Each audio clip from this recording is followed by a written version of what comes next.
Olá, pessoal. Eu sou a Aline Panhussá, neurocientista, professora e pesquisadora da Universidade Federal de Ciências da Saúde de Porto Alegre, e esse é o podcast do Dia de Neuro. E eu sou o Regis Mestriner, neurocientista, professor e pesquisador da Pontifícia Universidade Católica do Rio Grande do Sul, e hoje nós vamos falar sobre um outro assunto muito interessante que envolve fatores de risco para vícios, genética, epigenética cerebral e comportamento. E para isso, nós temos o nosso primeiro convidado super especial do Dia de Neuro, o Dr. Thiago Wendt Viola. Fala um pouquinho mais sobre o nosso convidado, Aline. O Dr. Thiago Wendt Viola é professor da Escola de Medicina da Pontifícia Universidade Católica do Rio Grande do Sul e dos programas de pós-graduação em Medicina e Ciências da Saúde e em Pediatria e Saúde da Criança. O professor Thiago é graduado em Psicologia, mestre e doutor em Ciências Médicas pela PUC do Rio Grande do Sul e tem desenvolvido projetos na linha de pesquisa em epigenética e mecanismos moleculares do estresse no desenvolvimento. Difícil. Thiago, depois você pode falar um pouco mais também sobre ti, sobre a trajetória, mas eu já vou deixar a primeira pergunta, né, para a gente refletir. Afinal de contas, o que é a genética, o que é a epigenética e como que isso impacta no nosso cérebro, nos vícios, no comportamento? Conta um pouquinho para a gente sobre isso. Perfeito. Começar agradecendo muito ao Regis e à Aline pelos convites. Acho que é super importante quando a gente pode poder conversar sobre esses temas onde tem muita pesquisa, né, que já vem por anos sendo desenvolvida nessa temática, e a gente poder conversar, trazer achados principais nesse tema acaba sendo fundamental para a gente até entender melhor conceitos, né, como vícios, dependência química, e claro, com essa temática de como a genética e a epigenética podem contribuir para isso, a questão da dopamina, né, como vem sendo discutido também.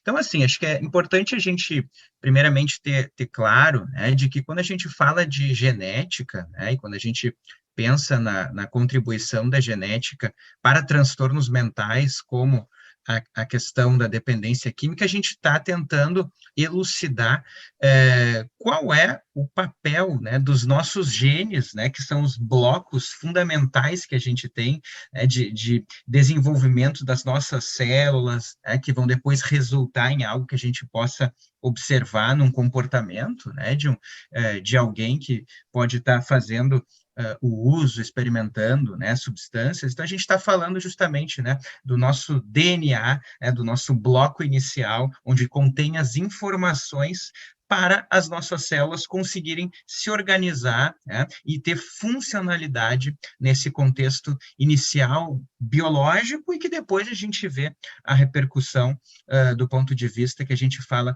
do fenótipo, que é aquilo que a gente consegue observar, enquanto que a gente se refere ao genótipo e à genética naquilo que está atrelado ao DNA e aos nossos genes, né? E isso acaba sendo, né, Regis e Aline, fundamental, porque assim como em outros contextos, né, de doenças fora desse mundo só de saúde mental, transtornos mentais, né, questões que envolvem sofrimento emocional, psicológico e até o desenvolvimento de comportamentos aditivos, a gente sabe que por muito tempo se estudou a contribuição da genética no desenvolvimento, né, no risco, também na propensão de se ter esses tipos de transtornos, fazendo muitas pesquisas, né, onde se investigavam, né, acompanhavam gêmeos, né, e se observavam ao longo do tempo, né, imaginando que se a gente tem, né, gêmeos que eles são, como a gente diz assim, monozigóticos, seria como se eles compartilhassem quase que 100%, né, dos seus genes de uma forma idêntica, e depois se observava, se investigava, alguns desses gêmeos aqui desenvolveram determinadas doenças, como a dependência química, outros não, e aí se começava a estudar essa concordância e se estimar, né, até de uma forma indireta, a contribuição dos nossos genes para desenvolver esses tipos de consequências, né? E aí, quando a gente pensa nisso, a gente pode observar que ao longo né, tempo se conseguiu chegar nessas estimativas que a gente fala da contribuição da genética, também tida como a herdabilidade, né, desses fenótipos, que seriam, né, transtornos, como no caso da dependência química, e é muito interessante a gente ver de que realmente, né, a genética, os genes, eles vão ter uma contribuição importante, sim, para a adição, para essa propensão maior de se ter problemas quando se usa, né, substâncias psicoativas que elas acabam interferindo no funcionamento do nosso cérebro, como algumas delas lícitas, né, como álcool, tabaco, e várias outras ilícitas, né, como cocaína, êxtase, maconha, entre outras substâncias. A gente sabe que isso aí também tem implicações quando a gente fala da adição a outros tipos de estímulos que não substâncias, né, mas a gente discute isso tanto hoje em dia, né,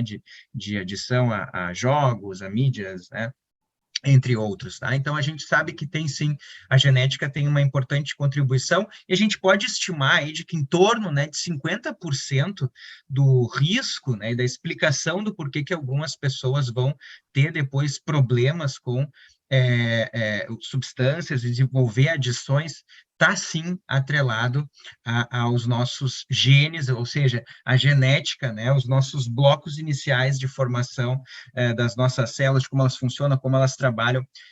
Existe sim uma contribuição importante, né, estimada em torno de 50% da genética, né? E isso é tão interessante quando a gente pensa de que nós, seres humanos, a gente vai ter né, vai ser quase idêntico, 99%, né, do nosso DNA é idêntico entre a maioria das pessoas, e esse 1% que sobra é ali onde tem algumas diferenças de pessoa para pessoa, e é justamente nessas pequenas diferenças que a gente começa a observar algumas pessoas que têm, então, uma propensão já genética, né, maior para a questão de problemas futuros, e isso, né, está relacionado, às vezes, ao próprio efeito que uma droga vai ter no cérebro, né? Então, algumas pessoas, elas vão, ao experimentar pela primeira vez uma droga, elas vão ter uma reação muito negativa, elas não vão gostar daquilo e talvez nunca mais vão querer repetir esse comportamento. Outras pessoas vão experimentar uma droga e vão ter uma sensação aí de euforia e bem-estar, né, muito forte, e elas vão querer talvez repetir esse efeito prazeroso por mais vezes, né? E a gente já vê no início, isso aí tem, claro, um componente aí genético, né? De como a droga, ela vai ser processada pelo nosso cérebro, algumas pessoas reagem melhor do que outras, daí a gente já começa a falar da importância que a gente tem da genética, né? Sobre a questão das drogas. A gente poderia dizer, então, que pode existir uma determinação genética para, vamos dizer assim, a interpretação do prazer que uma determinada substância dá à pessoa, e isso acontece muito por exemplo, modificações em receptores para neurotransmissores, que é algo que a gente tem falado, né? Algumas pessoas podem ter uma modificação ou uma característica genética que faz com que elas tenham receptores para a dopamina que são um pouco diferentes e vão fazer com que elas tenham uma sensação de prazer maior do que outras pessoas. Então, além de ser mais sensível ao prazer, também teria uma questão de diminuição de controle de impulsos, Thiago. Como é que funciona essa relação da questão da genética com uma questão que pode ser adquirida, né, no controle de impulsos? Perfeito. Acho que isso é super importante, Aline. E, claro, eu acho que a questão até de a gente falar num determinismo, né? Eu acho que é legal a gente até ter um certo cuidado, porque isso até explica depois um pouco a questão da epigenética, né? Então, assim, eu vou falar um pouco mais exatamente sobre o que tu falou do controle inibitório, né? E dessa sensibilidade dos receptores à dopamina, porque, sim, né? Todas essas drogas aí, sejam lícitas ou ilícitas, elas vão acabar, de uma forma direta ou indireta, liberando mais dopamina, né, no nosso cérebro ali. Então, elas têm como um efeito final liberar mais dopamina. Algumas delas já vão meio que direto, assim, bloquear a forma que os nossos neurônios têm de puxar a dopamina de volta, né, que a gente fala de recaptar. Então, a cocaína, a anfetamina, elas vão lá direto, né, elas estão trabalhando a dopamina de uma forma direta, outras é de uma forma indireta. Então, é evidente que sim, algumas pessoas que têm aí alguns genes que trabalham nos receptores, né? Ou até mesmo antes de chegar no nosso cérebro, né? Quando essa droga ela é, por exemplo, fumada, né? Ou ela é aspirada, ou ela é consumida, ingerida, a gente tem processos de metabolismo, né? Que vão até essa substância poder ter um efeito no nosso cérebro e às vezes já tem ali no meio do caminho inicial do metabolismo da droga algumas pessoas que têm algumas enzimas, né? Que funcionam no metabolismo, que elas são mais ativas e menos ativas, então já chega no cérebro com menos ou mais força. Então, aí, tudo isso é, como tu está trazendo, né, influenciado muito pela genética, sim, né? Os nossos genes que vão produzir essas enzimas, os receptores, né? Tudo isso que, de alguma forma, uma droga vai interagir. Claro que sim, então a genética está por trás, né, de como a gente pode ter receptores, enzimas mais ou menos sensíveis. E isso, por isso que a questão, né, que eu acho importante, a gente tem que ter um cuidado em falar de genética de doenças que são que a gente pode identificar o marcador genético, né, como de um gene único, né, ou mutações que explicam, assim, a etiologia de uma doença, né, que isso aí a gente vai ter evidente.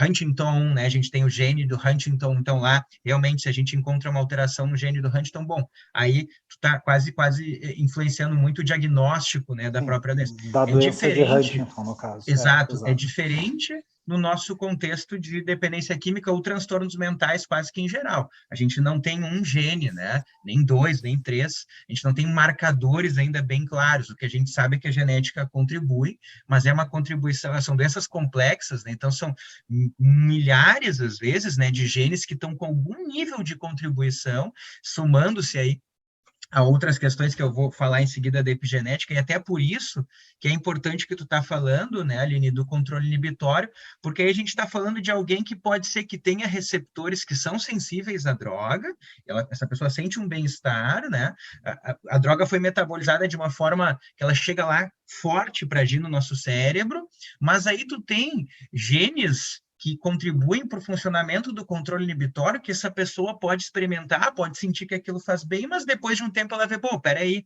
isso aqui está me prejudicando, não estou mais conseguindo estudar, não estou mais conseguindo ir bem no trabalho, então parou. Por um tempo eu vou conseguir modular, né, e entra a cognição como um todo, e eu cesso, né, eu consigo regular esse comportamento. Aí a gente está falando lá de genes que não têm diretamente, né, uma relação com a dopamina, talvez mais até com serotonina, né, regiões lá frontais do nosso humor que estão implicados nesse sentido.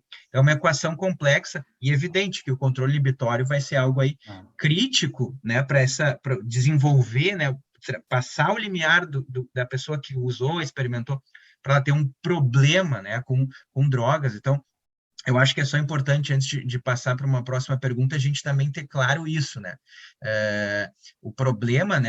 A gente tem o transtorno por uso de substâncias, né? Que aí sim é uma condição, né? Uma psicopatologia, um transtorno mental, que ele tem aí, claro, características para ser diagnosticados e uma delas, né, envolve muito o que a Aline acabou de falar, que é eu uso a droga, né, eu vou aumentando a frequência, a dose, né, e aí o transtorno também ele é caracterizado por eu usar a droga, apesar das consequências negativas, né, então eu estou já tendo vários prejuízos, a minha família já está me indicando, estou tendo vários outros desfechos negativos, mas eu sigo usando, né? Então isso aí é algo que está atrelado ao próprio transtorno, né? Começa a se estabelecer o vício propriamente, né, Tiago?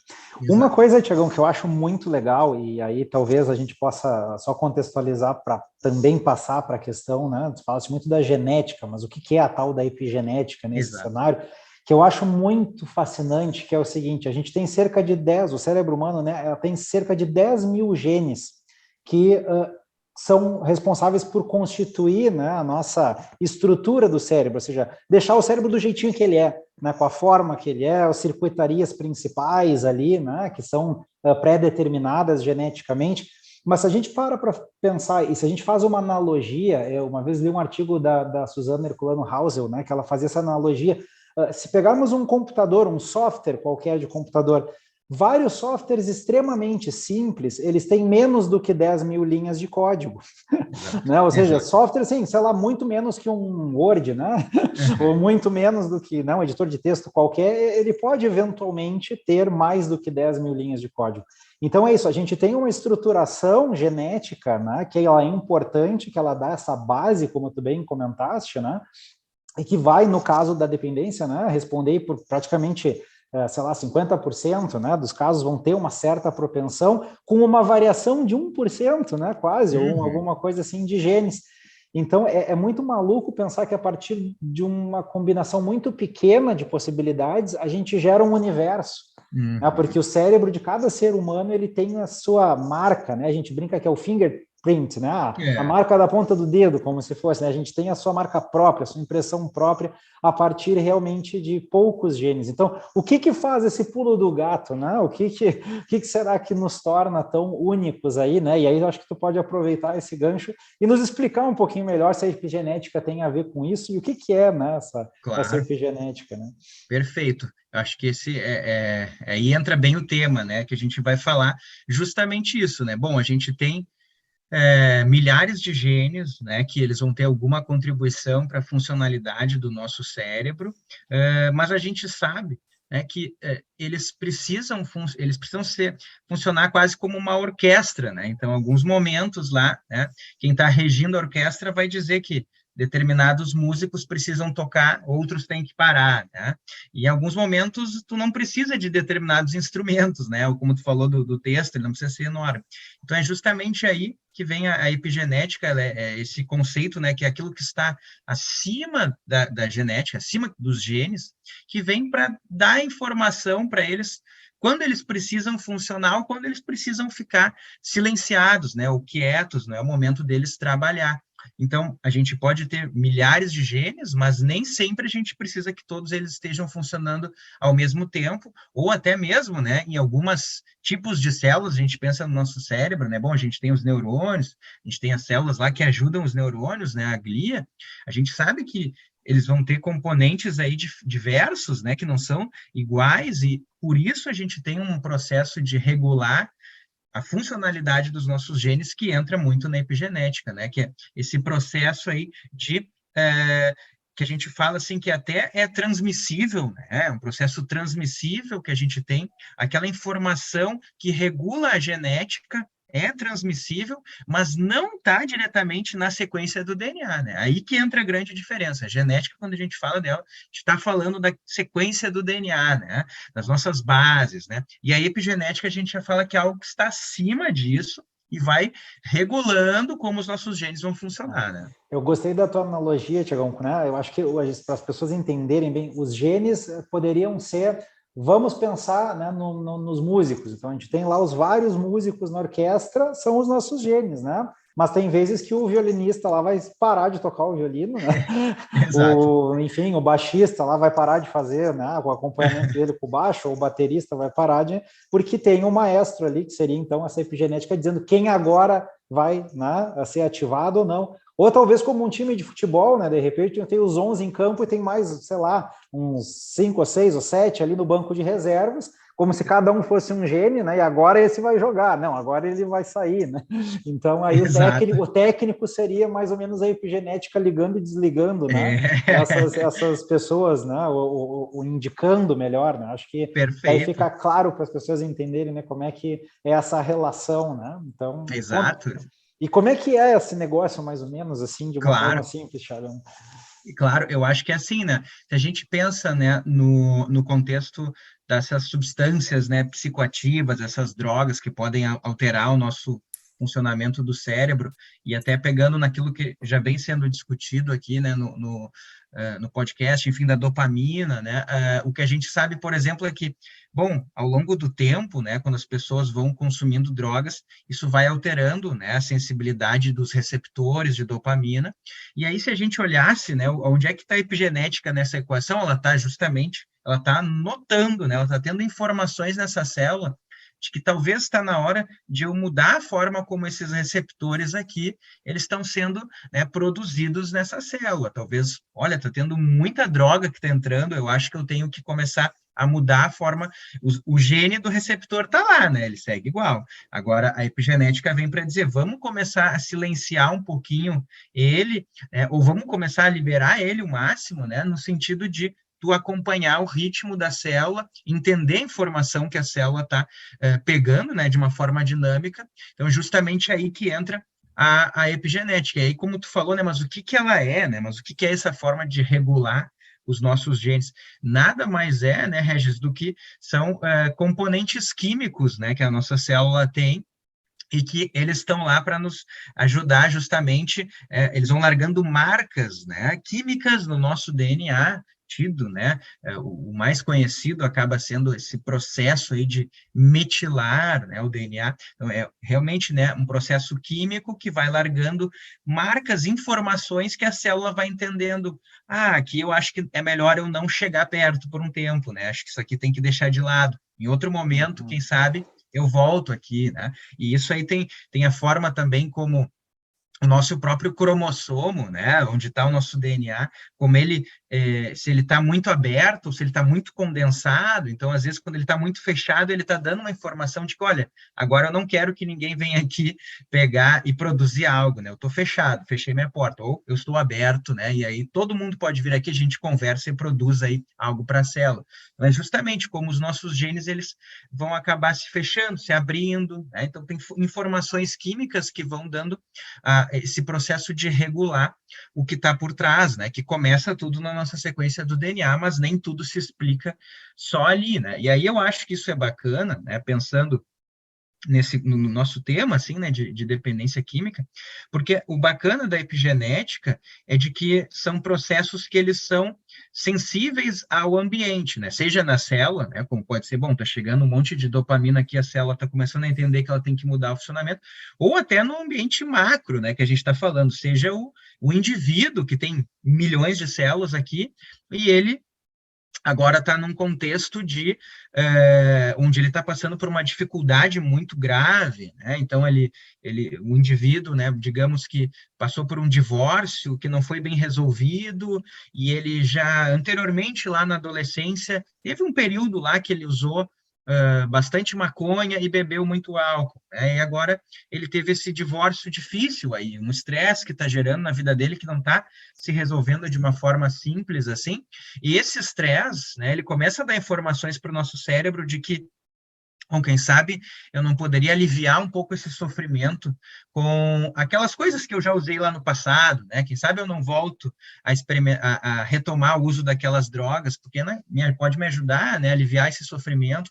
Então, tudo isso aí também a epigenética vai estar lá nos nossos neurônios, começando, né, a liberar um pouco a expressão desses genes que vão fazendo com que a pessoa agora comece a ter mais desejo de voltar a repetir um comportamento que até pode ter sido bem modulado no passado, né? Então, isso aí também é o ambiente agora, o estresse na vida, que está influenciando através da epigenética, né, a regulação dos nossos genes. Tiago, eu poderia dizer, então, que os comportamentos que eu adoto, o ambiente em que eu estou, as substâncias que eu uso, tudo isso seria capaz de modificar minha epigenética e, com isso, influenciar a forma como eu, de fato, me sinto? Perfeito, perfeito, Aline, exatamente, né? Então é isso que por isso que é tão legal, né, estudar a epigenética, é uma coisa que a gente estuda aqui no grupo, né? E eu acho que é tão legal porque ela é dinâmica, né? A epigenética, e às vezes até é difícil, porque ao passo que ela pode ser dinâmica, como a gente está discutindo, né, do comportamento, né, dos meus hábitos, da minha alimentação, né, da minha vida como um todo, sim, eu posso estar alterando os meus processos de regulação epigenética, então ela é dinâmica, né, mas ela também acompanha etapas no desenvolvimento, né, porque lá na infância ela está silenciando alguns genes, né, que não devem ser expressos, depois na adolescência ela começa a liberar, ela vai orquestrando durante toda a nossa vida, né, a funcionalidade dos nossos genes, e no meio do caminho, se a gente vai mudando os nossos hábitos, o que acontece na nossa vida, vai também, né, entrando nessa complexa equação da epigenética, né? Então, sim, isso aí vai modular como eu me sinto, né? Todos os meus estados emocionais, né? De humor mais prolongado, né? E aí a propensão também a eu né, acabar usando substâncias também, né? Nesse sentido. Tu falaste uma coisa muito interessante, que é a questão do estresse, né? Uma situação de maior estresse pode fazer com que eu volte a adotar um comportamento, Perfeito, perfeito. Então, né? E que assim, né? pode ser um comportamento negativo para mim. Isso. Então, exatamente, Aline. O estresse, né, ele é algo que a gente tem muito estudo, né, muita evidência de que ele é um fator de risco, seja para, né, desenvolver condições, né, de psicopatologia, né, de transtornos mentais, como no caso do transtorno por uso de substância, então ele é um fator de risco, mas também para o que vai acontecendo depois, né, a gente pode ter alguém que tem um transtorno mental, e aí o estresse acontece na vida dessa pessoa e leva a uma recaída, né? Poderia ser no caso do transtorno por substância, então a pessoa voltar a usar, né? Ou poderia ser só no caso, né, Aline, de alguém que não tem um transtorno em si, mas alguém que está passando por uma situação de estresse na vida, e isso leva, né, aproxima essa pessoa a algo mais, diria assim, próximo, né, de comportamentos e emoções, né, e humor que está mais beirando algo, né, de psicopatologia. Isso a gente viu, assim, muito, né, nesse contexto de pandemia, né, pessoas que a pandemia gerou um estresse muito grande, né, que era a questão do isolamento, né, mudança de rotina, o isolamento, isso era um estressor para as pessoas, isso aí gerou, claro, consequências aí a curto prazo, a gente ainda está tentando detectar a longo prazo, do ponto de vista, assim, de saúde mental. Então, sim, né, o estresse acaba sendo algo bem documentado e, claro, no contexto de dependência química, é um baita de um fator de risco, tanto para as recaídas, né, principalmente, né, porque é quando a pessoa se sente mal, está sob estresse, que muitas vezes aquele indivíduo, né, aquela pessoa que já é um usuário, né, ela vai recorrer à substância, né, à droga, como uma forma de lidar, né, quase chega a ser como uma forma de enfrentar o estresse. Então, por vezes é isso que está muito atrelado, né, o estresse e eu lidar com ele aumentando o consumo, né, de drogas. Sim, porque o uso de substâncias não é só para causar ou dar prazer, né? Muitas vezes é para aliviar uma dor, né? Então é aquela questão do reforço positivo e do reforço negativo. Mas, Regis, tu uma ias balança, né, de falar. assim, que a gente falou da homeostase no episódio anterior, né, da gente sempre tentar buscar um equilíbrio, né, então naturalmente se a pessoa está num momento, assim, com muito sofrimento, de alguma forma ela acaba identificando nesses comportamentos sei lá, uma forma de alívio, né, mesmo que não seja um alívio, por vezes, resolutivo, né, mas às vezes momentâneo, né. Não, acho que é bem legal e eu não sei se a gente pode simplificar assim, Thiago, se vai ficar muito simplista, mas será que a epigenética a gente não pode entender, então, como uma espécie de um tradutor do ambiente para os nossos genes? Né? Digamos, a gente está inserido num ambiente, né? Esse ambiente tem N situações, né, que estão acontecendo. Então, será que a epigenética ela não funciona como uma espécie de tradutor dessa interação entre o gene e as coisas que estão ao nosso redor, né? Exato, eu acho que é uma boa forma de a gente simplificar e entender exatamente isso, né? A epigenética está no meio termo ali, né? Então ela vai pegando, digamos, captando as informações do que acontece na vida das pessoas, né? E vai passando isso para célula lá, para os nossos genes, para dizer a hora que tu tem que funcionar mais ou menos. Então eu acho que é uma baita de uma analogia, essa forma, né, de traduzir os sinais ambientais para a genética, né? Perfeito. Isso. E tu falaste que isso tem uma transmissibilidade, ou seja, isso pode passar de geração em geração, de pai para filho, neto, sei lá, né? Então, porque a gente tem essa coisa dos genes, né, serem herdados, isso é muito claro, né, inequívoco na ciência, né? Mas essa questão da herança epigenética, né? Como é que é isso, assim, né? Perfeito, exato. Acho que isso é importante trazer também, né? Porque, claro, os nossos genes, né, então, são transmissíveis, como tu bem falou, então aí vem um risco importante de desenvolver doenças, como nesse caso, né, que a gente veio discutindo, mas a epigenética também é algo que é transmissível, né?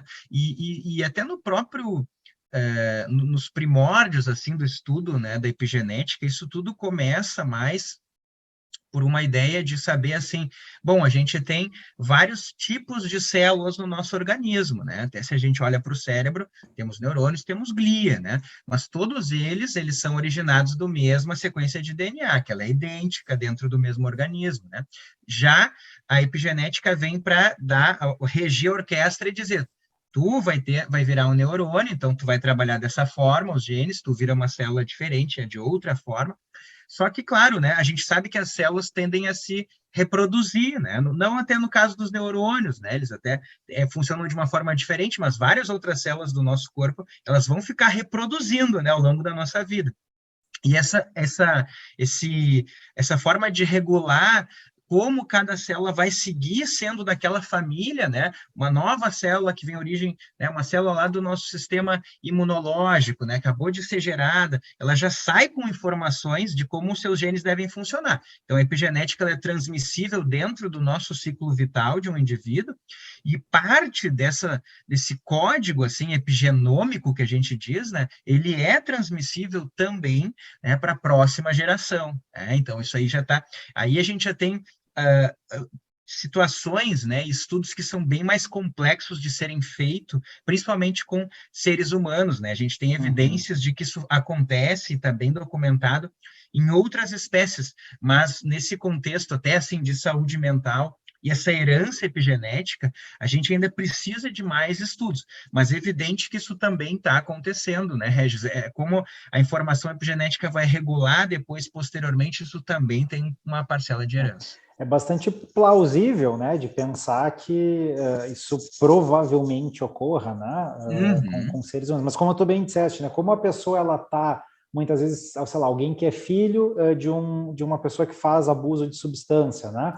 Então, essa pessoa também está num contexto onde as experiências podem eventualmente levar a um abuso de substância. Então, é um pouco difícil de separar o que é viver a experiência do que já é uma marca, né? Epigenética. Eu acho que essa é a grande dificuldade de conseguir estudar em humanos, pelo menos, né? Mas em outros mamíferos a gente já consegue ver isso, né? Perfeito. Então, tu sabe, assim, uma curiosidade até sobre isso que tu falou, né? Tem uma das coisas que a gente vem estudando agora, a gente ainda está desenvolvendo esse estudo, mas é bem isso, assim, a gente conseguiu amostras de DNA de bebês, né, que foram expostos ou não, né, a drogas do período gestacional, né? E aí a gente analisou não a genética, e sim a epigenética nessa amostra de DNA, e a gente está encontrando, sabe, Regis e Aline, já algumas consequências aí que são controlando para muitos possíveis aí confundidores, né, de que é algo atrelado a essa exposição a drogas no período da gestação, que já vai aí deixando marcas epigenéticas nesse bebezinho que está nascendo, né? Isso aí, evidentemente, está atrelado a algo que está acontecendo aí, bom, talvez seja já uma parte de uma herança, mas talvez é algo também que está se somando durante a própria gestação, né? Se seguiu tendo comportamento, isso vai estar modulando já a forma como os genes vão funcionar já logo na saída, né? No start ali. Então é algo que a gente está bem interessado agora. Eu poderia dizer, seguindo essa tua linha de raciocínio, que uma mãe que não tem fatores genéticos que a fazem ser mais predisposta a desenvolver o vício, mas que por estar num ambiente que faz com que ela esteja mais sujeita a experimentar, não está administrando bem o estresse e acaba usando essa droga para aliviar essa dor, vamos dizer assim, desenvolve um vício numa determinada droga. Vamos usar o exemplo aí do crack. Tá. Os filhos dela, mesmo que ela não tivesse a genética para ter maior propensão a desenvolver vício, os filhos dela podem ter essa modificação genética e serem mais vulneráveis a desenvolver o vício, a droga, é isso que, do ponto de vista prático, que isso significa? Isso, exato, Aline, do ponto de vista prático é bem por aí, né?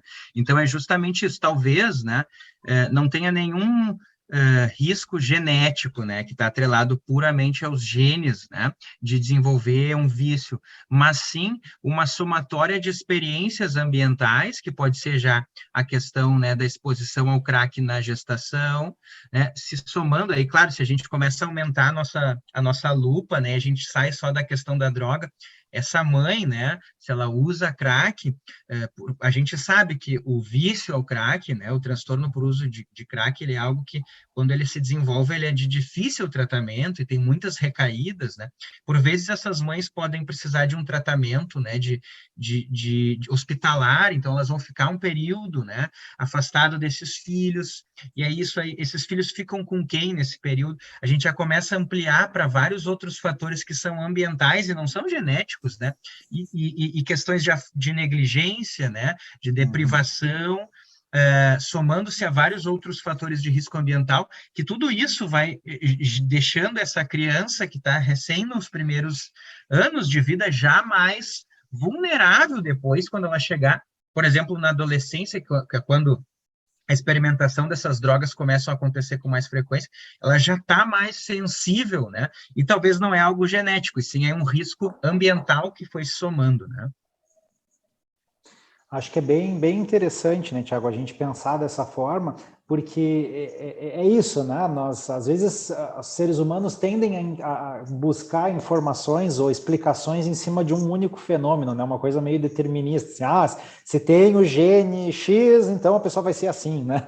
E na verdade, cada vez mais a gente aprende que não, né? A gente tem essa questão, claro, das nossas bases, que nos constituem desde o nível celular, né? Mas a gente também tem essa regulação envolvendo o ambiente, envolvendo o contexto, né?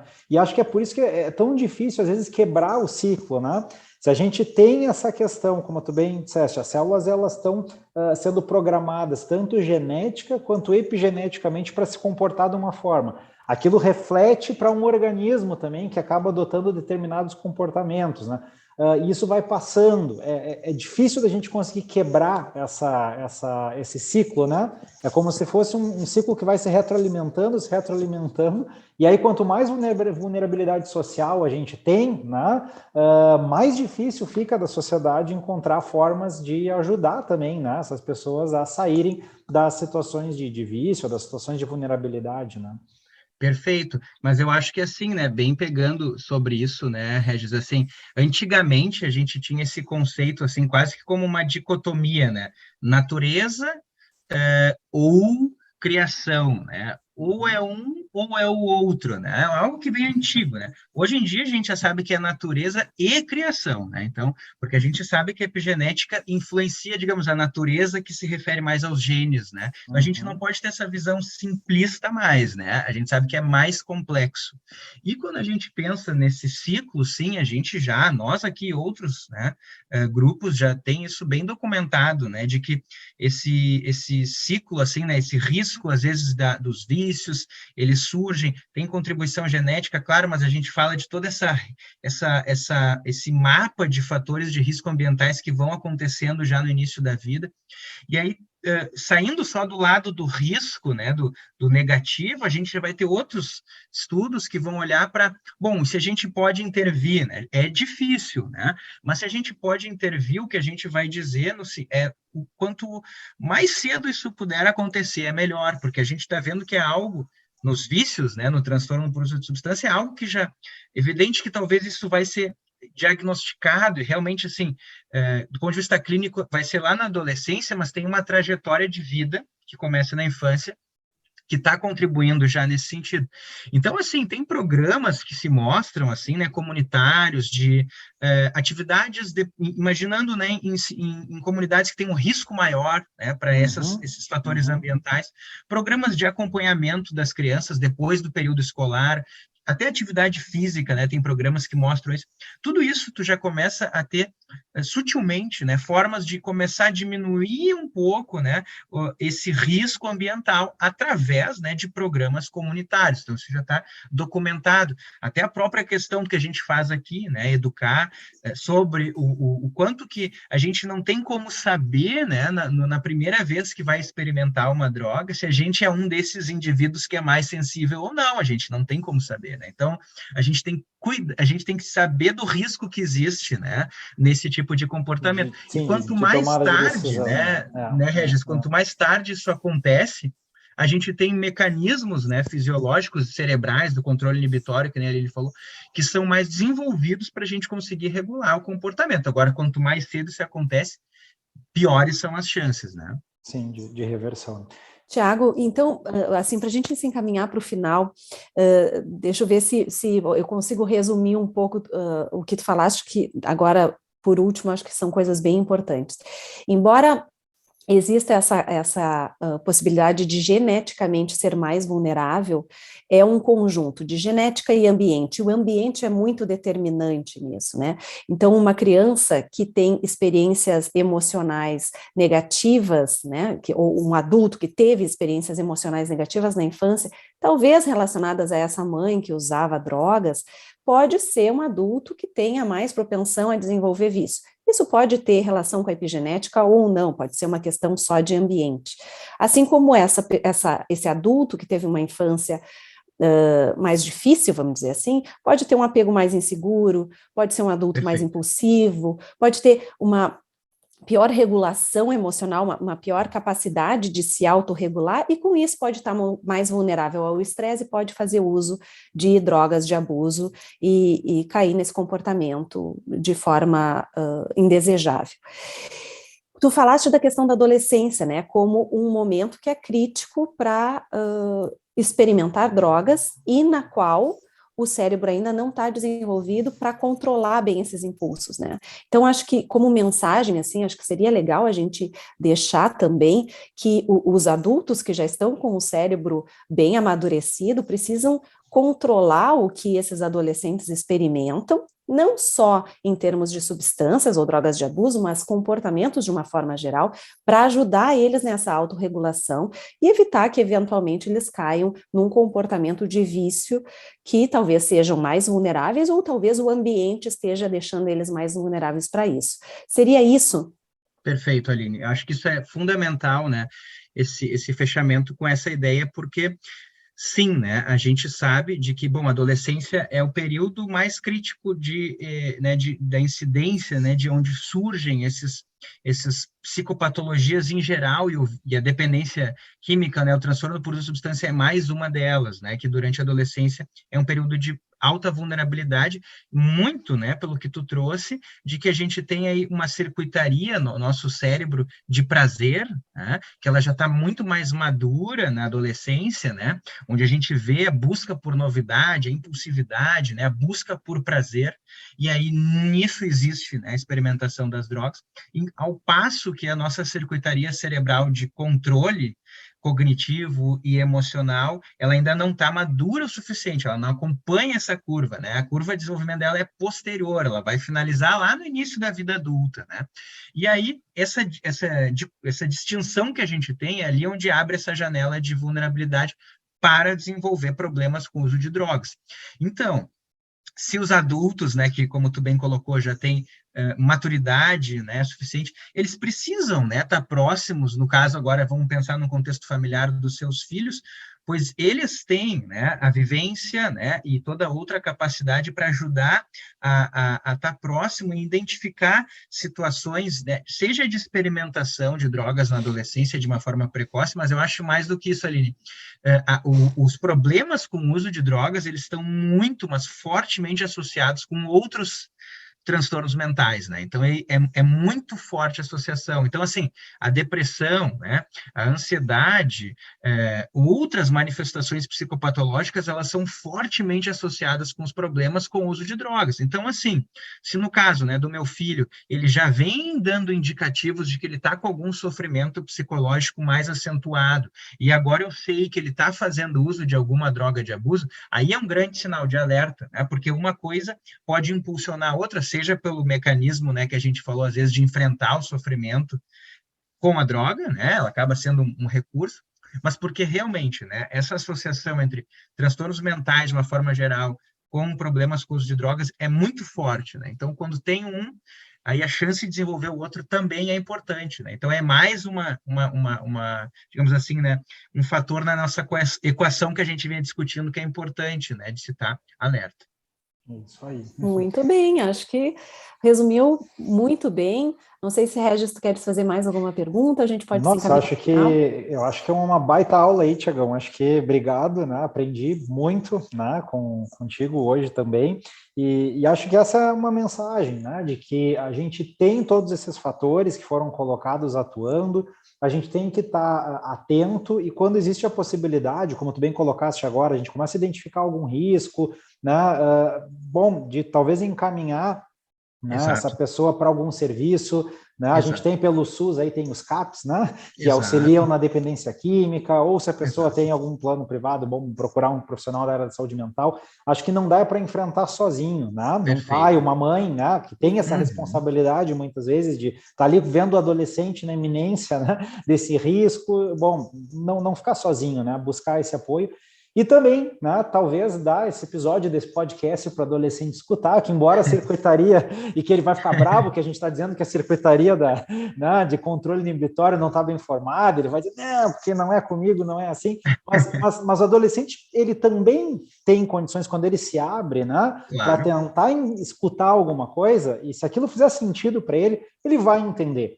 Né? Se ele conseguir entender que é o momento da vida dele que ele está mais vulnerável à exposição de drogas, talvez ele tenha um pouco mais de cuidado. Não que isso vá evitar que a pessoa venha fazer uso abusivo de alguma coisa, mas eu acho que mesmo que o pré-frontal lá, né, o nosso córtex cerebral responsável por essa questão do controle inibitório, ainda esteja um pouco imaturo, né? Ele não é zero, né? Ele não é totalmente ausente, né?